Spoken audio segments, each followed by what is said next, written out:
How can the death of Jesus be a Good Friday? It's Passion Week, and in just a few days, Christians all around the world will reflect and remember one of the most horrific days in history. The day when Jesus, the perfect, sinless Son of God, was beaten, mocked, tortured, shamed, and sentenced to one of the most painful deaths ever invented by man. So that begs the question, why call this day Good Friday?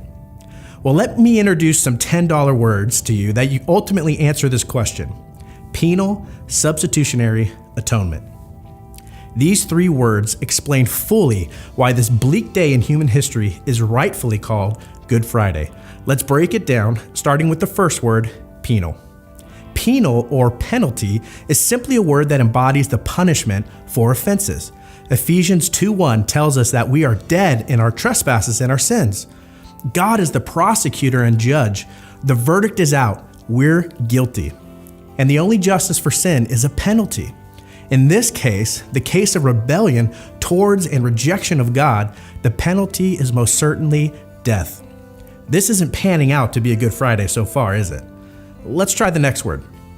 Substitutionary, or substitute, describes the replacement of one thing with another. In this case, one person with another.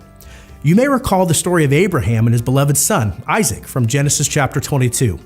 Early one morning, God tested Abraham by telling him to take his only son to the mountains of Moriah and to give him as a burnt offering. An offering in which the entire offering was consumed with fire and offered to God as a sign of faith and trusting in him. Now, as we know, when they arrived to Moriah and built the altar for the sacrifice, right as Abraham, through tears and sweat, is about to plunge his dagger into his one and only son, what does God do? What does God provide? He provides a substitute, a ram without blemish, without defect.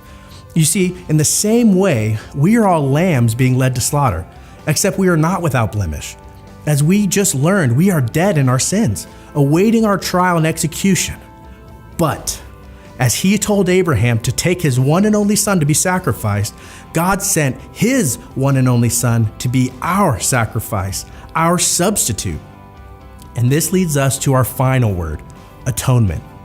A big word that simply means the reconciling of sin through punishment, the payment for the penalty. You see, although God is all mercy, all grace, and all love, he is also perfectly holy and righteous and just.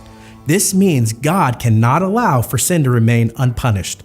It would be against his holy nature. Sin must be atoned for. It must be reconciled. This is the word that brings the good into Good Friday. Jesus is God, but he is also fully man, and he was the only man to ever live a life in perfect harmony and obedient to God's righteous law. The only person to ever live whom God's law could not condemn because of his perfection. It was he who was sent to the cross on our behalf, a perfect lamb without blemish, given by the Father as a means to atone for the sins of the world. 1 Peter 2:4 says that he himself bore our sins in his body on the cross so that we might die to sin and live to righteousness. For by his wounds you were healed. Now, as we put these three words together, we learn the most remarkable truth. Although we stand before the eternal judge, guilty and due a penalty we could never pay, God gave his only son as a substitute to take the wrath of God upon his shoulders, atoning for our sins and thus reconciling us to God. It's not just a Good Friday. It's the best Friday of all. So as we head into Good Friday, reflect on your life, reflect on your sin, and remember what Christ did so that you may have eternal peace and communion with God. What a Good Friday it is.